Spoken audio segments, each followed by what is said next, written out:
pessoal, entre um compromisso e outro aqui do escritório, eu parei para gravar um vídeo sobre estabilidade provisória da empregada gestante.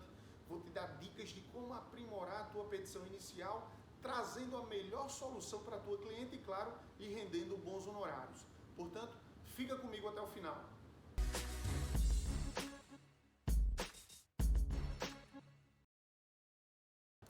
A estabilidade provisória da empregada gestante possui origem constitucional, sendo prevista lá no artigo 10, inciso 2, a linha B, do ato das disposições constitucionais transitórias e vai desde a confirmação da gravidez até 5 meses após o parto. Portanto, ao longo desse período, a empregada fica protegida contra a dispensa arbitrária, contra a dispensa sem justa causa por parte do empregador. A grande maioria dos conflitos envolvendo estabilidade provisória da gestante se dá quando há a demissão sem justa causa, sem que o empregador soubesse, muitas vezes sem que a própria empregada soubesse que estava grávida. E aí, como proceder nessas situações? Veja, eu mencionei o artigo 10, inciso 2, a linha B do ADCT, e lá dispõe que a estabilidade vai desde a confirmação da gravidez, desde a data estimada para o início da gravidez. E sobre esse conflito, sobre esse caso, o TST já teve a oportunidade de se pronunciar por meio da sua súmula número 244.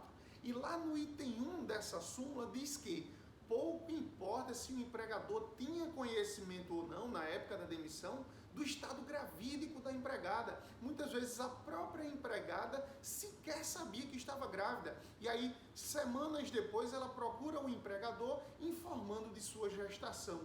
Portanto, se o início da gestação coincidir com o período de vigência do contrato de trabalho, haverá o direito à proteção à maternidade. Essa empregada deve ser reintegrada aos quadros da empresa, conforme item 1 da súmula número 244 do TST. Um documento importante que comprova o início da gravidez e, portanto, permite você, advogado, você, advogada, aferir se aquela gestação coincide, ou pelo menos se o início daquela gestação coincide com o período do contrato de trabalho, é o exame de ultrassonografia.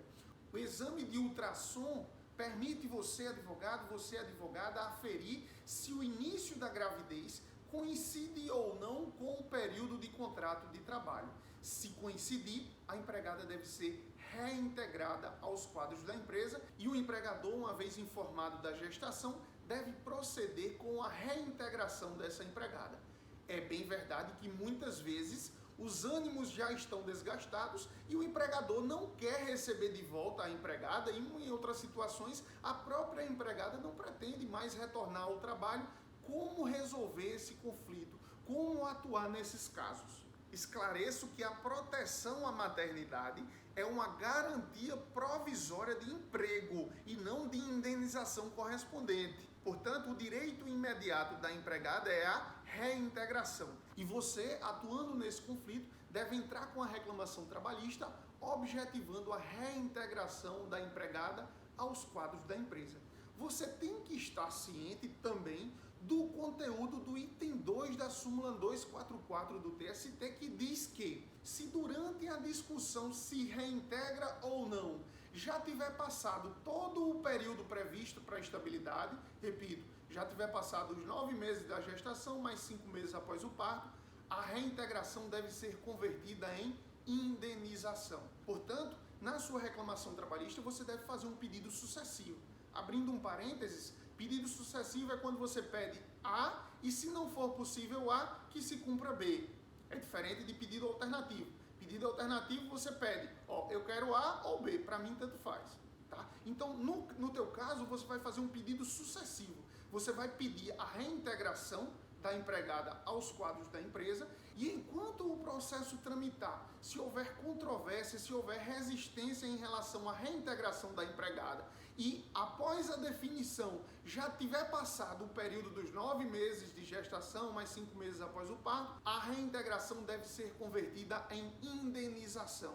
O empregador será obrigado a pagar uma indenização equivalente a 14 meses de salário. 9 meses de gestação, mais 5 meses após o parto, conforme item 2 da súmula número 244. Lembrando que, para finalizar o conteúdo da súmula, no seu item 3 dispõe que a estabilidade provisória no emprego deve ser garantida ainda que se trate de contrato de trabalho por prazo determinado, como por exemplo o contrato de experiência. Mesmo no contrato de experiência por 30 dias, por 60 dias, por 90 dias, se o empregado iniciar uma gestação ao longo desse período, o contrato de trabalho deve ser estendido para se garantir a estabilidade provisória no emprego. Um detalhe importante para se mencionar é que conta-se como contrato de trabalho para todos os efeitos, inclusive para fins de reintegração, a projeção do aviso prévio. E aí vamos para um exemplo. O empregador demitiu a empregada no dia 10 de outubro e concedeu-lhe aviso prévio indenizado, sob a forma indenizada. Quando ele for dar baixa na carteira, ele deve fazer a projeção de no mínimo 30 dias. O aviso prévio é proporcional e sendo de no mínimo 30 dias. E ele deve fazer essa projeção, ou seja, quando ele for dar baixa na carteira, a data que vai constar lá é dia 10 de novembro. Se após o dia 10 de novembro, uma semana depois, 2 semanas depois, a empregada descobrir que estava grávida e quando ela fizer o exame de ultrassom, que apresentar lá a idade gestacional do feto, apontar para esse período entre 10 de outubro e 10 de novembro, garante-se a estabilidade provisória no emprego. E o que eu quero dizer com isso? Mesmo que o início da gravidez coincida com esse período de projeção do aviso, garante-se a proteção à maternidade.